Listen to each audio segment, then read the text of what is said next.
రాష్ట్రంలో విద్యార్థులకు సరిపడా ఉపాధ్యాయులు ఉన్ననాడే విద్యా వ్యవస్థ ముఖ చిత్రం మారి భవిష్యత్ తరాలు బంగారుమయమవుతాయని నమ్మిన నాయకులు ముఖ్యమంత్రి నారా చంద్రబాబు నాయుడని తెలుగుదేశం పార్టీ కాకినాడ రూరల్ నియోజకవర్గం కోఆర్డినేటర్ కట్కంశెట్టి వెంకట ప్రభాకర్ బాబీ పేర్కొన్నారు. కాకినాడ రూరల్ టీడీపీ కార్యాలయంలో ఏర్పాటు చేసిన మీడియా సమావేశంలో బాబీ మాట్లాడుతూ యువతకు ఇచ్చిన మాట ప్రకారం కూటమి ప్రభుత్వం ఏర్పడిన తర్వాత సీఎం చంద్రబాబు నాయుడు విద్యాశాఖ మంత్రి నారా లోకేష్ల సారథ్యంలో 16,347 పోస్టులతో మెగా డిఎస్సీని సమర్థవంతంగా నిర్వహించుకోవడం జరిగిందని తెలిపారు.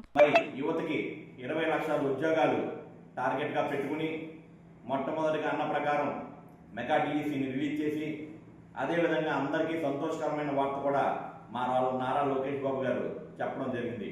ఏంటంటే ప్రతి సంవత్సరం కూడా మెగా డిఎస్సీని ప్రకటిస్తాం. ఈ 5 సంవత్సరాలు కూడా యువ ఉపాధ్యాయుల్ని ఆంధ్ర రాష్ట్రంలోని విద్యార్థుల భవిష్యత్తు నిర్మాణం కోసం ప్రతి చోట మెగా డిఎస్సీ నిర్వహించి ప్రతి సంవత్సరం నిర్వహిస్తామని చెప్పడం జరుగుతుంది. అందువలన నారా లోకేష్ బాబు గారికి ప్రత్యేక ధన్యవాదాలు తెలియజేసుకుంటున్నాం.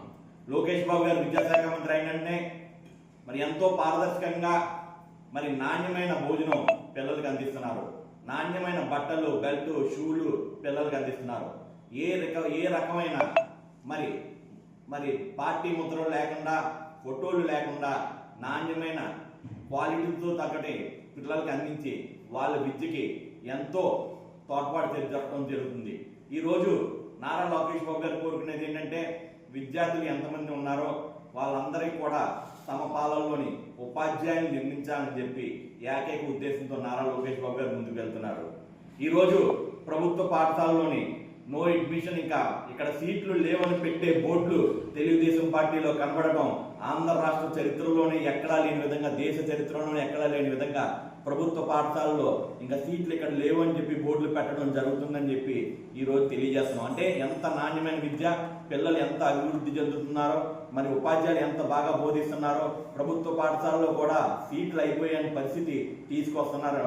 అందువలన నారా లోకేష్ బాబు గారు మరెన్నో పాఠశాలలు నిర్మించి నూతనమైన డిజిటల్ దాంతో పాఠశాలలు నిర్మించి అందరికీ కూడా పేద ధనిక భేదం లేకుండా అందరూ ఒకే విధంగా క్వాలిటీకి సంబంధించిన విద్యను అందించడంలో నారా లోకేష్ బాబు గారు ముందున్నందుకు ధన్యవాదాలు తెలియజేస్తూ, అదే రకంగా ఓన్లీ ఉపాధ్యాయ వృత్తులే కాకుండా మిగిలిన ప్రభుత్వ కార్యక్రమాల్లో కూడా అందరికీ కూడా ఉద్యోగాలు వచ్చే విధంగా కూడా నారా చంద్రబాబు నాయుడు గారు కూటమి ప్రభుత్వం ముందుకు తీసుకెళ్తున్నందుకు కూటమి ప్రభుత్వానికి ధన్యవాదాలు తెలియజేస్తూ, మెగా డిఎస్సీలో 16,347 పోస్టులు విజయవంతంగా నిర్వహించినటువంటి మా చంద్రబాబు నాయుడు గారికి, నారా లోకేష్ బాబు గారికి ప్రత్యేక ధన్యవాదాలు తెలియజేసుకుంటున్నాం.